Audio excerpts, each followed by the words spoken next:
Morning everyone. आज का numerical जो मैं लेके आई हूँ क्वेश्चन नंबर 27 डीके गोयल का 4 फीचर सिखाने जा रही हूँ। ठीक है, स्टार्टिंग से स्टार्ट कर रहे हैं। चले जी। Alpha limited issued 5000 shares of ₹100 each at par. The amount payable as follows 25 application 25 allotment. तो देखो जी, ये हमें सबसे पहले ना यही लिख लेना चाहिए कि हमारा होने क्या वाला है। हम 5000 शेयर्स इशू करने वाले हैं और उनका प्राइसिंग रखा है ₹100। ठीक है, तो हम बेसिकली 5 लाख रुपीज जनरेट करने वाले हैं। इस 5 लाख रुपीज में जो हमने डिवीजन रखा है वो 25, 25, 20 and 30। 25, 25, 20 and 30। This is for application, this is for allotment, this is for first call and this is for second call. आप सबसे पहले ना ये डिवीजन लिखा करिए क्योंकि डिवीजन ही बहुत चीज मैटर करता है इसके अंदर। The company did not make the final call. Company ने फाइनल कॉल मांगी नहीं है तो एंट्रीज नहीं करेंगे। फाइनल कॉल की एंट्रीज नहीं करनी है, यानी फर्स्ट कॉल तक आपको एंट्रीज करनी है। ठीक है, आगे क्या बोल रहे हैं कि X a holder of 100 share fail to pay the allotment and first call money. Director forfeited his shares immediately and reissued the forfeited shares at ₹6500। यहां पर मैं आपको सिखाने के वाली हूँ सबसे पहले कि how to do the forfeiture entries, कैसे फॉरफीचर की रिकॉर्डिंग होगी in the books of accounts, in the books of the company. उसके बाद सेम शेयर जो फॉरफिट हो गया वो री इशू हो गए। पहले तो आपको समझना है कि फॉरफीचर है क्या। फॉरफीचर क्या होता है? हमारा क्या हुआ, हमने शेयर्स इशू किए, एप्लीकेशन का पैसा हमारे पास आया, हमने शेयर्स अलॉट कर दिए। अलॉट करने के बाद जो सेकंड हमारा होता है कि हम अलॉटमेंट शेयर होल्डर्स को तो शेयर दे दिए, शेयर्स देने के बाद उनको शेयर्स अलॉट हो गए। अलॉटमेंट के बाद जो नेक्स्ट इंस्टॉलमेंट होती है, जो सेकंड इंस्टॉलमेंट होती है, दैट इज अलॉटमेंट, वो हम ड्यू करते हैं, कॉल करते हैं, फिर वो लोग पैसा भेजते हैं। ठीक है, अब हो सकता है ऐसा कि उस टाइम पे किसी एक बंदे ने डिफॉल्ट किया, जो कि इस क्वेश्चन में किया है कि एक होल्डर था जिसके पास 100 शेयर्स थे, उसने अलॉटमेंट नहीं भेजा। ठीक है जी, डिफॉल्ट किया, कॉल इन एरियर से दिखाएंगे भैया ये पैसा हमारे पास नहीं आया। उसके बाद हमने फर्स्ट कॉल ड्यू की, फिर हमने फर्स्ट कॉल रिसीव की, फिर इस बंदे ने सेम बंदे ने पैसा नहीं भेजा। अब क्वेश्चन कह रहा है कि बंदे ने ना अलॉटमेंट पे भेजा ना फर्स्ट कॉल पे भेजा। ध्यान से सुनिए, इस बंदे ने अगर पैसा भेजा होगा, पहले मैं इन्हीं बंदे की बात कर रही हूँ, 100 शेयर्स कंपनी ने इसको दिए, इसने एप्लीकेशन पे पैसा भेजा, एप्लीकेशन पे इसका पैसा आया, लेकिन अलॉटमेंट पे इसने डिफॉल्ट कर दिया, फर्स्ट कॉल पे इसने डिफॉल्ट कर दिया। ये दो कॉल उसने भेजी ही नहीं, तो जो पैसा भेज दिया था ना वो कभी भी रिफंड नहीं होता, वो पैसा कंपनी फॉरफिट कर लेती है और अपने शेयर फॉरफीचर अकाउंट में डाल देती है। एक बात ध्यान रखिएगा, हो सकता है बंदा एप्लीकेशन अलॉटमेंट दोनों भेज दे, फर्स्ट कॉल में डिफॉल्ट कर दे, उसके बाद कंपनी उसको फॉरफिट कर ले, क्योंकि लेटर भेजा जाता है कि भैया आप पैसा भेज दो, अगर आप नहीं भेज रहे हो तो हम आपके शेयर्स फॉरफिट कर रहे हैं। ठीक है, तो जो ये शेयर 100 शेयर जो थे, 100 शेयर जो थे, एप्लीकेशन का जितना भी पैसा आया वो पड़ा हुआ कहाँ था, एप्लीकेशन अकाउंट में, वहां से उठा के मुझे शेयर फॉरफीचर अकाउंट में ट्रांसफर करना है, पहली चीज। फिर ये 100 शेयर्स तो मार्केट में लॉन्च ही नहीं हुए ना, 100% सब्सक्राइब भी नहीं हुए, तो कंपनी क्या करती है कि किसी और पर्सन को री इशू कर देती है, कभी कभी डिस्काउंट पे कर देती है। उसमें भी काफी सारे रूल्स हैं जो आपको समझने हैं, तो कुछ कुछ चीजें आएंगी। आज देखते हैं कितने क्वेश्चंस मैं कराती हूँ, तो करना स्टार्ट करते हैं। तो ये तो बेसिक सी चीज थी, अब हम शुरू से जनरल एंट्रीज की स्टार्ट करेंगे।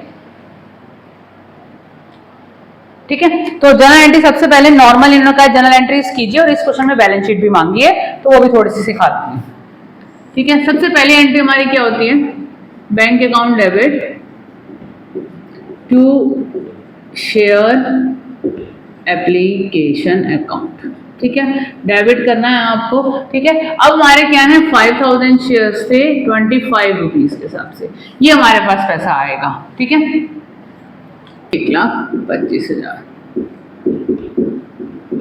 एप्लीकेशन का पैसा क्या करते हैं हम, इसके बाद जो हमारी एंट्री बनती है शेयर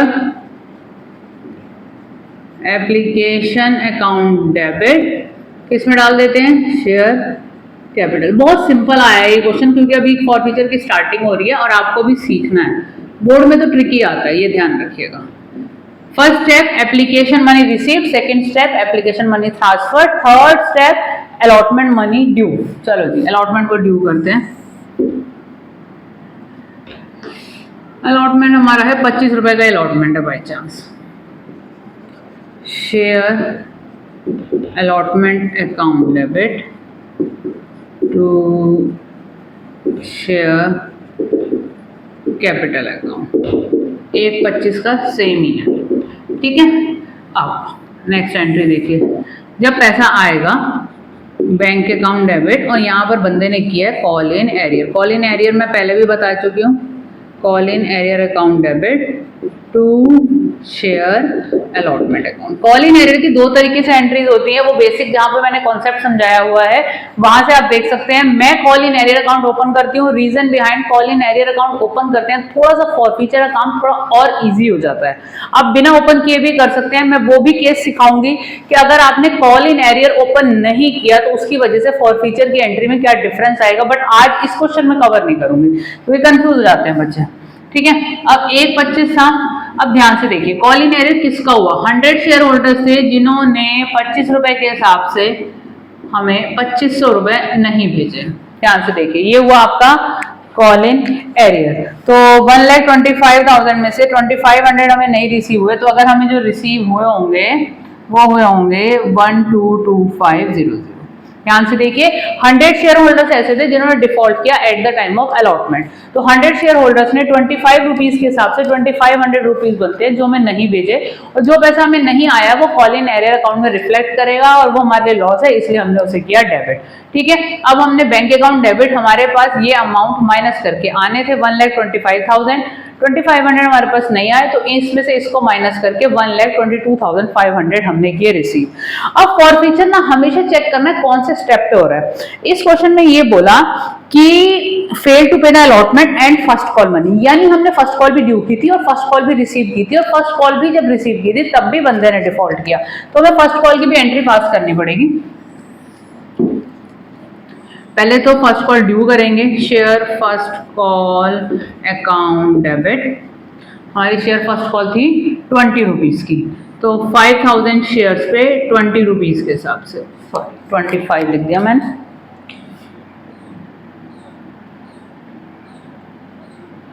तो शेयर फर्स्ट कॉल हो गई आपकी 5000 शेयर्स पे 20 रुपीज के हिसाब से 1 लाख रुपीज। ठीक है, टू शेयर कैपिटल अकाउंट। ठीक है, ये 1 लाख रुपए हमने दिखाया। ठीक, अब जब हम रिसीव करेंगे तो ऑब्वियसली बंदे ने पैसा नहीं भेजा है। Bank account debit, call in arrear account debit, ये भी डेबिट, ये भी debit, to share first call account. साथ साथ जो नोट करेगा बेटा उसी को समझ में आएगा। अच्छा, अब फिर से 100 शेयर होल्डर्स थे आपके यहाँ पर, और उन्होंने हमें 20 के हिसाब से, तो बेसिकली 2000 रुपए हुआ हमारा, तो हमें 98,000 रुपीज मिले क्योंकि 1 लाख रुपये ड्यू था, और उसके बाद हमारा क्या हुआ, हमारा 2000 रुपीज का डिफॉल्ट हुआ। साथ के साथ आप नोट करेंगे तभी आपको चीजें आएंगी, नहीं तो आपको नहीं आएंगी। अब यहां तक काम हो गया। अब मेजर काम आता है हमारा शेयर फॉरफीचर का, जो मैं सिखाने जा रही हूँ। देखिए जी, आपने उस बंदे का कौन सा पैसा रिसीव किया था, पहली बार आपने उसका एप्लीकेशन मनी रिसीव किया था। 100 शेयर होल्डर्स थे, मुझे 3 जनरल एंट्री यहाँ पे बनानी है। तो 3 जनरल एंट्री मैं नीचे कर दूंगी, पहले मैं थोड़ी वर्किंग सिखा रही हूँ कि करना क्या है। अब 100 शेयर होल्डर्स थे जिन्होंने हमें एप्लीकेशन, अलॉटमेंट फर्स्ट और सेकंड, कंपनी ने ये तो कॉल ही नहीं करी, छोड़ दो इसकी कहानी। ठीक है, कंपनी ने अगर कुछ कॉल किया है तो कंपनी ने एप्लीकेशन कॉल किया है, और एप्लीकेशन था 25 रुपीज का, और इस टाइम पे 25 था और इस टाइम पे 20 था, तो बंदे ने बस यही पैसा भेजा और ये दोनों इंस्टॉलमेंट भेजी नहीं। ध्यान से देखिए, चीजें आपको समझ में आनी चाहिए, तभी आपके लिए फायदा है। ठीक है, अब हमें ध्यान रखना है कि जब भी हम शेयर फॉरफीचर की एंट्री कर रहे हैं, जो मेजर मिस्टेक होती है, पहले आपने देखना है कंपनी ने कितना पैसा कॉल किया था। क्वेश्चन साफ साफ बता रहा है कि कंपनी ने फाइनल कॉल अभी डिमांड ही नहीं करी, तो आपको ना कॉल्ड अप मनी चाहिए। तो कंपनी ने अगर कॉल किया है ना बेटा, तो इतना ही पैसा कॉल किया।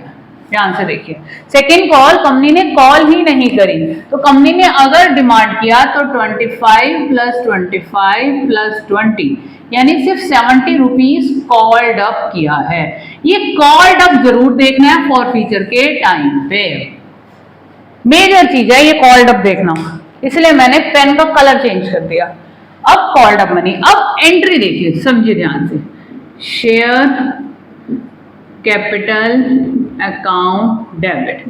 बेटा जब भी आप एंट्री ट्रांसफर की करते थे या आप एंट्री ड्यू की करते थे तो इन सब केसेस में शेयर कैपिटल अकाउंट होता था क्रेडिट, लेकिन शेयर फॉरफीचर के टाइम पे शेयर कैपिटल जब भी आप ट्रांसफर की करते थे, ड्यू की एंट्री करते थे, शेयर कैपिटल अकाउंट होता था क्रेडिट। हाँ, और जब आप फॉरफीचर कर रहे हैं तो शेयर कैपिटल अकाउंट डेबिट, क्योंकि आपने क्या किया, जो पैसा था आपने यहां पर देखिए इस टाइम पे इस बंदे ने पैसा भेजा, इसका पैसा उठा के कैपिटल में ट्रांसफर कर दिया। इस टाइम हमने ड्यू तो किया लेकिन बंदे ने पैसा नहीं भेजा, फिर हमने ड्यू किया, हम बंदे ने पैसा नहीं भेजा, तो हम हर बार शेयर कैपिटल को कर रहे हैं क्रेडिट।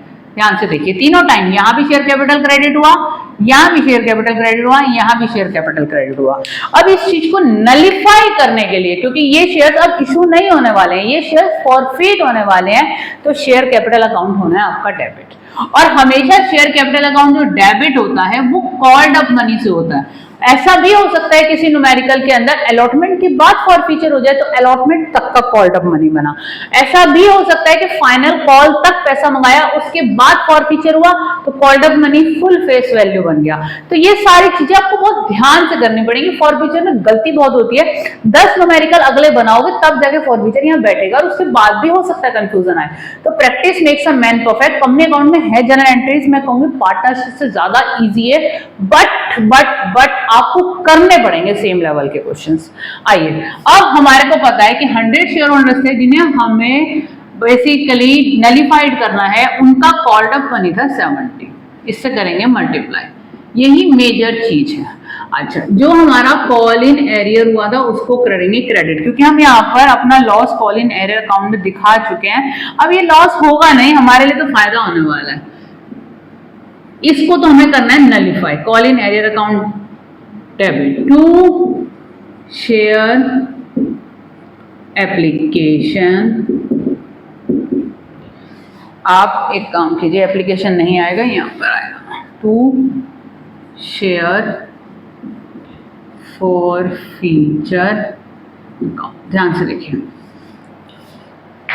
इसका कौन सा पैसा आया हुआ था, एप्लीकेशन का आया हुआ था। 100 शेयर्स पे जो पैसा हमें रिसीव हो चुका है वो 2500 रुपए हैं, वो हमें शेयर फॉरफीचर अकाउंट में डालने हैं। वो कहाँ पड़े हुए हैं, वो शेयर कैपिटल अकाउंट में पड़े हैं बेटा, इसलिए मैंने शेयर कैपिटल अकाउंट किया डेबिट और शेयर फॉरफीचर अकाउंट को किया क्रेडिट। तो हमने यहाँ से पैसा उठा के यहाँ ट्रांसफर कर दिया। अब हमारी ये ट्रेजरी में चला गया, it will not be refunded, हमने पैसा कर लिया जब्त। अब ये जो कॉल इन एरियर अकाउंट हमने 2 डेबिट किए थे, इसको हम नलिफाई करने जा रहे हैं। तो यहाँ पर डेबिट किए 2500 से, यहाँ डेबिट किए 2000 से, तो बेसिकली 4500 आया। 4 5 6 7 7000 रुपए से आपकी शेयर फॉरफीचर की एंट्री हो गई डन। अब ऐसा हो सकता है, मैंने जब एंट्री सिखाई थी तो मैंने कभी कभी कॉल इन एरियर बिना डेबिट किए भी एंट्री आपको सिखाई थी। मैंने आपको बोला था कि कॉल इन एरियर अकाउंट नहीं डेबिट करते हो, डायरेक्ट भी आप एंट्री कर सकते हो।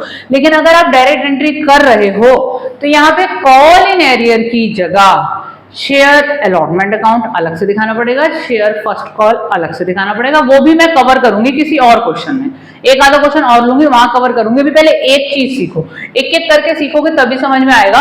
अभी मैंने आपको क्या सिखाया कि अगर आपका कॉल इन एरियर हो रहा है तो हम call in arrear account open कर रहे हैं, और अगर हम call in arrear account open कर रहे हैं तो जब हम फॉरफीचर कर रहे हैं तो direct call in arrear he credit करेंगे। उसका काम बहुत ईजी है, मैंने शुरू में ही बताया था।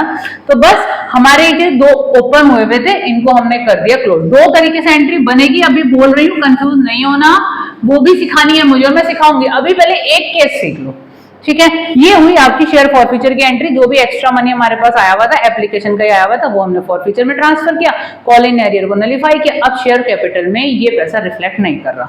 अब आगे क्वेश्चन क्या कह रहा है बेटा, कि यही director forfeited his shares and immediately reissued the forfeited shares at ₹6500। अब ये री इशू हो गया आपके शेयर्स। तो री इशू की एंट्री क्या होती है, bank account debit to share capital account. ये आपकी बेटा री इशू की एंट्री है। आप सेम शेयर्स को री इशू कर रहे हो, लेकिन सेम शेयर्स की वैल्यू क्या थी, 7000, लेकिन आपने री इशू कितने में किए, 6500 में। क्वेश्चन बताएगा कि कितने में आप री इशू कर रहे हो। कभी कभी ये री इशू की अमाउंट निकालनी पड़ती है, वो भी बताऊंगी। बहुत सारी चीजें हैं, मतलब इसके अंदर बहुत कुछ आपको सीखना है, स्टेप बाय स्टेप ही आएगा।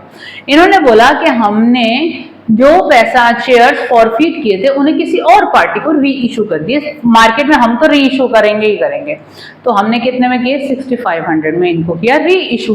अब बेटा हमें यहाँ पे री इशू के टाइम पे हो रहा है लॉस, कोई बात नहीं बेटा, यहाँ 2500 रुपए हमारे पास रखे हैं, लॉस को बियर करने की कैपेसिटी है हमारे पास, क्योंकि हमारी गुल्लक में पैसे पहले से ही पड़े और वो हमारी गुल्लक है शेयर फॉरफीचर अकाउंट, मार लिया था ना पिछले वाले बंदे का पैसा, तो ठीक है। अब यहां से हम पैसा उठाएंगे, हमारे पास 2500 रुपीज पड़े थे, हमें सिर्फ 500 का लॉस हो रहा है एट द टाइम ऑफ री issue, that will be recovered from share forfeiture account. Recovery करी और हमने शेयर इशू कर दिए, अब भी हमारे पास 2000 रुपए पड़े हैं, हमारे ही है, ठीक है ना, बिजनेस को फायदा ही है, हमारी कंपनी को फायदा ही है, पैसा मारा हुआ है। तो अब आपका यहाँ पर एक क्वेश्चन बनता है, एमसीक्यू बहुत देता है बोर्ड, कि मैक्सिमम कितना डिस्काउंट री इशू के टाइम पे कंपनी दे सकती है, जितना पैसा उसके शेयर फॉरफीचर में पड़ा है।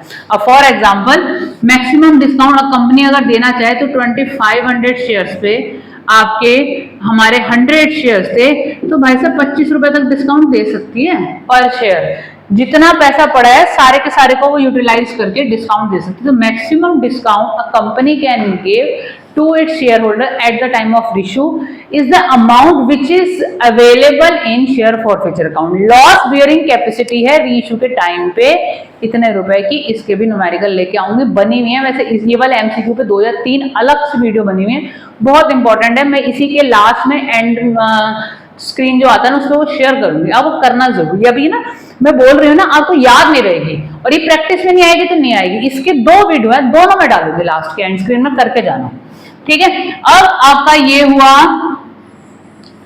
भाई साहब, हमने क्या करा री इशू। अब री इशू के बाद शेयर फॉरफीचर में कितना पैसा बढ़ा है, 2500 रुपए बढ़े, 500 रुपए यूटिलाइज कर लिए। अब जो शेयर फॉरफिट हुए थे वो सारे के सारे री इशू हो गए, तो अब काम हो गया कंपनी का खत्म, उसके सारे शेयर मार्केट में लॉन्च हो गए, तो पैसा शेयर फॉरफीचर में ही पड़ा नहीं रहेगा, पैसा पड़ा था 2500 रुपए, जिसमें से 500 यूज करे। अब कितने शेयर फॉरफीचर में पड़े हैं, 2000 रुपए। क्या करना है, शेयर फॉरफीचर से पैसा उठाना है और उसको कैपिटल रिजर्व में ट्रांसफर करना है, ये लास्ट एंट्री होती है। कितना है, 2000 रुपए, 2500 थे, 500 यूटिलाइज किए, बचे कितने, 2000। अब आप ये देख लीजिए, जर्नल एंट्रीज बस इतनी है, ये लास्ट एंट्री होती है, इसके बाद कहानी खत्म। बस अब डिफिकल्टी लेवल आपका बढ़ना है, आखिरी काम होता है री इशू। री इशू में थोड़ा सा अभी डिफिकल्टी आएगी, जैसे अभी 100 शेयर्स थे, 100 शेयर्स आपके फॉरफिट हुए, उसमें से सिर्फ 50 री इशू हुए, उसमें से 60 री इशू हुए, उसकी वजह से रेपरकशंस चेंज होंगी, थोड़ा एंट्री में ट्विस्ट आएगा, वो सारे केसेस सीखने। अदरवाइज कंपनी अकाउंट की एंट्रीज डन हो गई आपकी यहाँ तक। प्रोडाटा में पहले सिखा चुकी हूँ, मैंने 2 दिन पहले प्रोडाटा की भी वीडियो अपलोड की थी, लेकिन उसमें भी डिफिकल्टी लेवल और आता है, थोड़ा कैश बुक रिलेटेड कंटेंट आता है। तो यहाँ तक का आपका बेसिकली काम है, शेयर फॉरफीचर का जितना भी पैसा है वो कैपिटल रिजर्व में ट्रांसफर करना है। क्यों करना है, this is a capital reserve, क्योंकि कैपिटल से क्रिएटेड है, हमारे सारे शेयर मार्केट में लॉन्च हो चुके हैं, तो अब हमें ये पैसा हम उस अकाउंट में नहीं छोड़ सकते शेयर फॉरफीचर में, हमें करना है कैपिटल रिजर्व में ट्रांसफर। ये तो हुआ बेसिकली आपका काम। अब इस क्वेश्चन में बेटा आपसे मांगी है जर्नल एंट्रीज और साथ में मांगी है बैलेंस शीट, तो मैं इसमें थोड़ा सा बैलेंस शीट का भी ओवरव्यू दे रही हूं। आप अगर नोट कर रहे हैं तो आप इसे नोट कर लीजिए, 2 मिनट में आगे से हट जाती हूँ, क्योंकि मैं इसके बाद इसी क्वेश्चन की बैलेंस शीट भी सिखा रही हूं आपको। चले जी, अब मुझे बैलेंस शीट बनाने में भी ना अमाउंट्स चाहिए, तो अमाउंट्स के लिए क्या करें हमारे, चलो हम साथ के साथ ही समझा दूंगी मैं, क्योंकि मुझे रब करना पड़ेगा। चल करते हैं, साथ साथ ही करते हैं, उधर का रब नहीं करती अभी। वैसे इतनी डिफिकल्ट नहीं है इसकी बैलेंस शीट, क्योंकि बैलेंस शीट में भी बहुत काम है। और एक चीज बताऊंगी, एक क्वेश्चन कंफर्म 4 मार्कर आना है जिसमें ये बैलेंस शीट ही आपसे बनवाई जाएगी, वो थोड़ा डिफिकल्ट वाला आता है, उसकी भी मेरी 3 वीडियो है उसके ऊपर, एक्सट्रैक्ट ऑफ बैलेंस शीट की, वो भी देखिएगा। अब कंपनी की बैलेंस शीट पहली बात तो वैसे नहीं बनती जैसे आप पार्टनरशिप में बनाते हैं, दूसरी बात यहाँ बैलेंस शीट नहीं बनती, यहाँ एक्सट्रैक्ट ऑफ बैलेंस शीट बनता है, बस छोटा सा पोर्शन, पूरी बैलेंस शीट नहीं बना सकते, फिर डेटा ही नहीं होता हमारे पास। तो एक्सट्रैक्ट ऑफ बैलेंस शीट का जो फॉर्मेट है ना, आइए अभी हम छोटा सा ही बनाएंगे, क्योंकि यहाँ पे छोटे से ही जरूरत है। एक्सट्रैक्ट ऑफ बैलेंस शीट, और लिखा भी एक्सट्रैक्ट ही जाता है, ये बात भी ध्यान रखिएगा। पर्टिकुलर्स ध्यान से देखिएगा क्योंकि समझने वाली चीज है आपके लिए, ठीक है। एक कॉलम बनता है नोट नंबर का, यहाँ पर थोड़ा सा नोट्स आते हैं, यहाँ पर हम दिखाते हैं करंट ईयर डेटा और यहाँ दिखाते हैं हम प्रीवियस ईयर, ठीक है। ये आपका रुपीस करेंसी आपको मेंशन करनी है। ये छोटा सा, बड़ा ही छोटा सा मैंने फॉर्मेट बनाया है। तो देखिए सबसे पहली चीज आती है यहाँ पे इक्विटी एंड लायबिलिटीज। मैं ना पूरा एक्सप्लेन नहीं करूंगी बेटा क्योंकि थोड़ा थोड़ा ही लूंगी। शेयर होल्डर्स फंड, सबसे पहले बैलेंस शीट में लायबिलिटी साइड पे इक्विटी एंड लायबिलिटीज लिखा जाता है, फिर लिखा जाता है आपका शेयर होल्डर्स फंड, और थर्ड आइटम आएगी आपकी शेयर कैपिटल, और यहाँ शेयर कैपिटल में आपको अमाउंट्स करनी होंगी रिफ्लेक्ट। प्रेजेंटेशन धीरे धीरे सीख पाओगे, ठीक है। ये हुआ आपका एक्सट्रैक्ट का पार्ट। लेकिन जब भी हमें एक्सट्रैक्ट बनाना होता है, अब रीज़न बताती हूँ, एक चीज़ और सिखानी है मुझे। ये होते हैं आपके नोट्स टू अकाउंट्स। ये नोट्स लिखा है, वर्किंग नोट्स से ही हैं, लेकिन जो ऊपर हम काम करेंगे उसकी डिटेल हमें यहाँ देनी होती है। मेजर चीज़ आपकी ये है नोट्स टू अकाउंट्स। क्या हुआ था 2013 में कंपनी लॉ चेंज हुआ था। पहले कंपनी की जो बैलेंस शीट थी इस तरीके से नहीं बनती थी, वैसे ही बनती थी जैसे आप पार्टनरशिप में बनाते थे। कंपनी लॉ 1956 में आया था और उसके बाद इन्होंने क्या किया कि 2013 में कंपनी लॉ चेंज हुआ, अमेंड हुआ, तो वर्टिकल बैलेंस शीट का कॉन्सेप्ट आया। तो उसमें क्या होता है, पहले आपकी इक्विटी एंड लायबिलिटीज आती है, फिर आपकी एसेट्स आती है, और फिर आप टोटल करते हैं, यानी एक ही वर्टिकल फॉर्म में बनता है। वहां आप हॉरिजॉन्टल बनाते हैं, इधर लायबिलिटीज होती थी, इधर एसेट्स होती है। पार्टनरशिप इसलिए वो पुराने मेथड से चल रहा है, 1932 में एक्ट बना था, कुछ चेंजेस नहीं आए, तब से अब तक यही चल रहा है, 100 साल होने वाले हैं। अब आगे देखिए, हाँ, अब नोट्स टू अकाउंट में हमें पहली चीज क्या करनी है, हेड्स बनाने हैं। ऑथराइज्ड कैपिटल पहला हेड, उसके बाद इशूड कैपिटल। फॉर्मेट सीखना पड़ेगा आज, थोड़ा सा ज़्यादा डिटेल में भी नहीं जाने वाली। Subscribed capital, not subscribed capital. बेटा ये 4 हेडिंग्स आपको बनाने ही बनाने हैं, सब में जरूरी नहीं है डेटा है। देखिए जी, क्वेश्चन में कभी कभी कितनी ऑथराइज्ड कैपिटल है मेंशन होता है, इस क्वेश्चन में नहीं बताया हुआ, तो बेसिकली आपको इस हेड में कुछ नहीं लिखना। हमारे को क्वेश्चन में बताया कि हमने 5000 शेयर्स इशू किए थे, ठीक है, 10 रुपीज वाले, तो वो आपके 5 लाख रुपीज के थे, ठीक। आपने इशूड कैपिटल बता दी, 5000 shares issued at the rate of 10 each, ये मेंशन करना पड़ेगा, ठीक है। लेकिन आप ध्यान से देखिए, हमारे यहां पर लास्ट वाला सब्सक्राइब ना लिख के आप ये हेडिंग लिखिए, subscribed but not fully paid.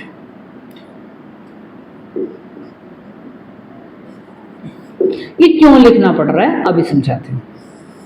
Share subscribe तो हुए लेकिन फुल पेमेंट नहीं आया, आपको पता हो क्वेश्चन में फाइनल कॉल नहीं आई, तो अगर फुल पेमेंट आती है तो सब्सक्राइब्ड कैपिटल में पूरा का पूरा लिखा जाता है, लेकिन फुल पेमेंट नहीं आया इसलिए सब्सक्राइब तो हुए बट हमारे फुल्ली पेड नहीं हुए, तो 5000 shares at the rate of 10 each issued, but कितने कॉल्ड अप हुए, 70 कॉल्ड अप, 70 कॉल्ड अप हुए, तो 5000 शेयर्स पे 100 रुपए वाला था, सॉरी 10 मैंने लिख दिया, 100 था ये, ठीक है, इंटू 70, तो आपके पास जब पैसा आया वो 3.5 लाख रुपए आया। डिफरेंस देखिए, क्योंकि पूरा पैसा आया ही नहीं, और जो फॉरफीचर भी हुआ था वो भी वापस री इशू हो गए और पैसा हमारा कैपिटल रिजर्व में चला गया। हमसे सिर्फ इस क्वेश्चन में क्या मांगा, हमसे इस क्वेश्चन में सिर्फ मांगा शेयर कैपिटल। बहुत सारी चीजें एक्चुअली मैं सारी इस क्वेश्चन में ले नहीं सकती, मेरी 3 अलग अलग वीडियो हैं, क्योंकि अगर मैं सब एक साथ बताऊंगी तो आप कंफ्यूज हो जाओगे। तो बेसिकली जितना पूछा था उन्होंने सिर्फ शेयर कैपिटल है ये वाला पोर्शन पूछा है, और ये जो 3.5 लाख रुपए रिसीव हुए हैं ये यहाँ दिखाने हैं। और ये नोट नंबर हमारा 1 है, इसको हमने दिखाया, यहाँ पर हम इसको एक नंबरिंग देंगे और सेम नंबरिंग हम यहाँ पर नोट नंबर में बताएंगे।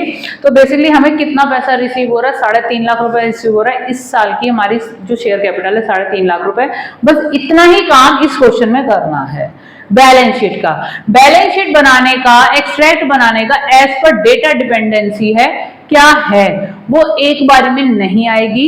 तो जैसे जैसे जिस क्वेश्चन में पूछी जाएगी मैं उस क्वेश्चन में सिखा दूंगी। अभी इस क्वेश्चन में जितनी आई है वो भी धीरे धीरे आती है, इवन मैं लास्ट तक समझाती रह जाती हूँ बैलेंस शीट, क्योंकि फॉर्मेट में बच्चों को कंफ्यूजन होता है। बस जो पैसा रिसीव हुआ है, क्योंकि वो फुल पैसा नहीं आया यहाँ आया, अगर ये पूरे 100 कॉल्ड अप हो गए होते तो ये यहाँ की जगह इस वाले कॉलम में शो होता।